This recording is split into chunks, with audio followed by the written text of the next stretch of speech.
Jobs and bosses. Why do they stink? Look, if you take like 5 minutes to talk to anybody and you just decide to ask them, how do you like your job, or any of those types of questions, almost 90% of the time, at least in my experience, everybody seems to have a bad work story, a bad boss story. How in the world do you avoid these situations, right? Let's say you're watching this video right now, you own a business and you're thinking to yourself, how do I keep my employees from leaving all the time? They're always running away. They just want more money. That's what it is. They just want more money. It's not the money. Maybe you're an employee and you're thinking, I want to have a good job. Why is it that every time I go to a job, it just sucks? And I don't like this. And this is stupid. What am I doing here? What if I could avoid these bad experiences?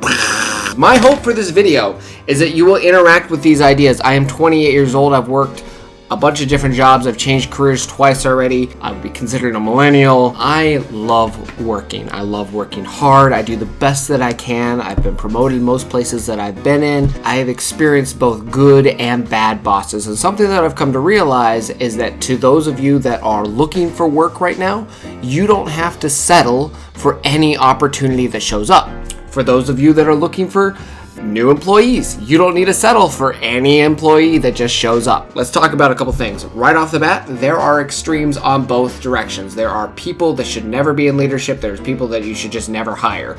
They're never going to get bought on your mission and your vision or anything like that. For those of you that own something, for employees, just FYI, there are bosses that are out there that no matter how much you support and back up and get behind, they're never going to treat you decently. There's extremes. Let's talk about the generic, like the majority of the time, most people. We can have a conversation down below about what makes a good boss, what makes a good job, what makes a good employee.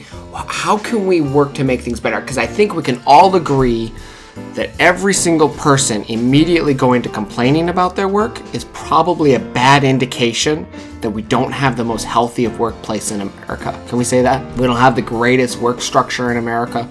People are usually complaining all the time. Why is it that 80 to 90% of the people you ask about their work say they hate it? Isn't that kind of a problem? Why is the extreme answer covering majority of people? I got this buddy. He was working for this company, right? And it's a cell phone company. It's commission pay structure. They have to sell a certain amount of phones and tablets and hotspots and stuff like that. He is a friendly guy. He's friends with everybody in his store.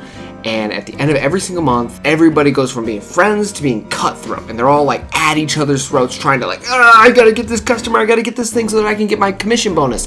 My buddy's sitting there one day, they're all having like lunch or dinner or something like that. They're all friends again. And he's like, why are we doing this? Why are we doing this? So they come up with a plan to, instead of going cutthroat with each other, what if we support each other throughout the entire month? What if we back each other up? If I gain excess in a specific area, I give to you. Whoa, guess what happened? The store goes from here to here. Exponential growth, exponential profits. Everybody's making their commission. Everybody's happier. Everyone's feeling looked after.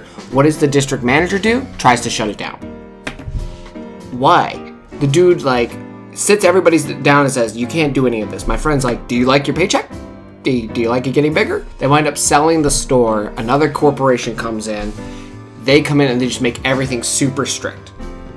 Make everything strict, shut everything down. Nobody's able, and it just becomes miserable. Everyone's like, what's the point of doing this? And it becomes absolutely miserable. Everybody winds up leaving. I was just talking to another friend today. The dude's got a heart. He's working in nursing homes, putting up with a 45-minute drive, $9 an hour, young 20-year-old kid. He works his rear end off for all this stuff, and he winds up leaving the job.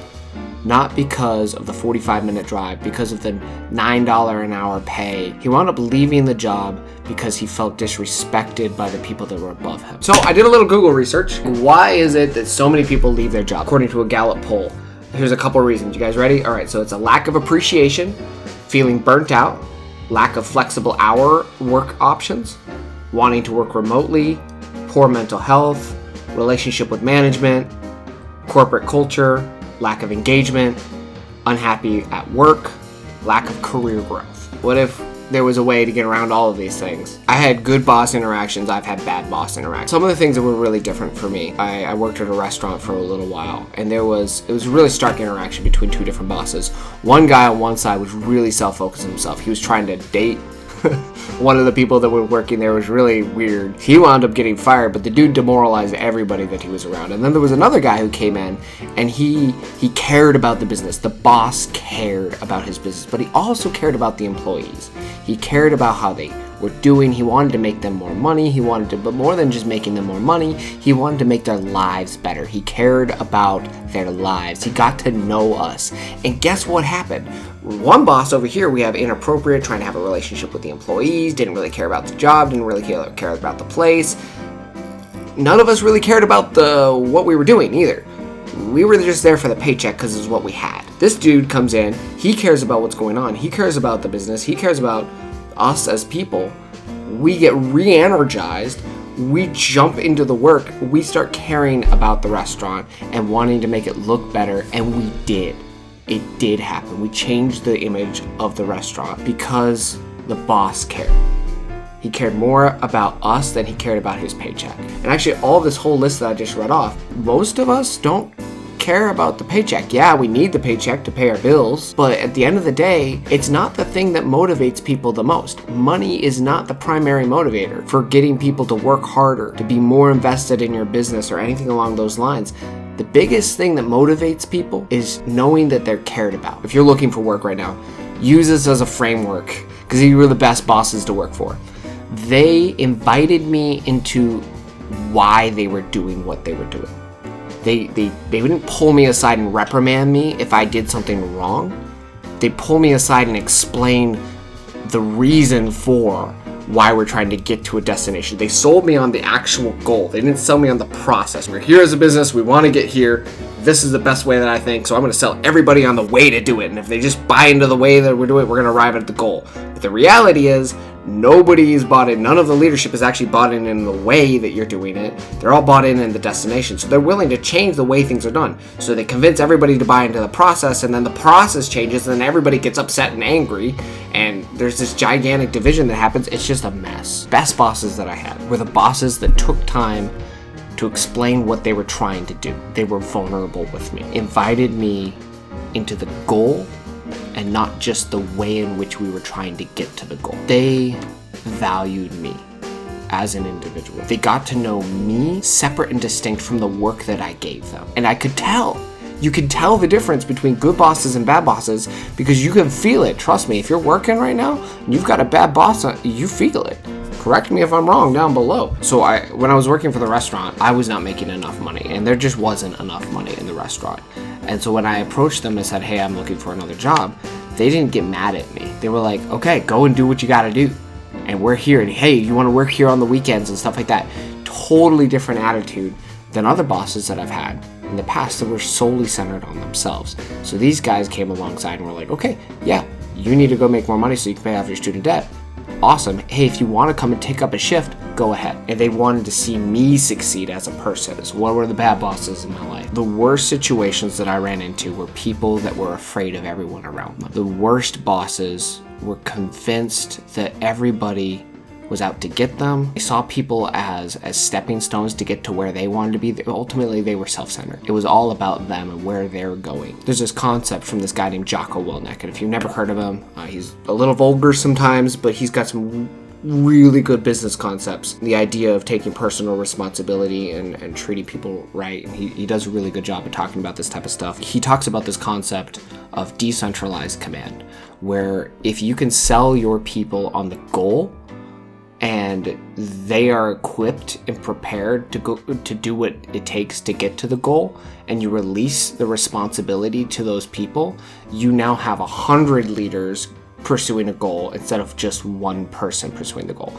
If the janitor is equipped and prepared and bought in on the destination that you're trying to reach, the janitor is going to feel like they have a purpose, versus a boss that will not relinquish any form of control, a boss that just holds on to everything. An indicator of a bad boss early on, if you're looking for a job and you're sitting in the interview process, something that you could simply ask the person, what does it look like for you to invest in your employees? If they're offended by the idea of investing in other people, they might only be thinking about themselves. Just an idea. A lot of rambling. I didn't want to make this a very long video. I kind of want to get the conversation started because I'm having I want to flesh out these ideas. ideas.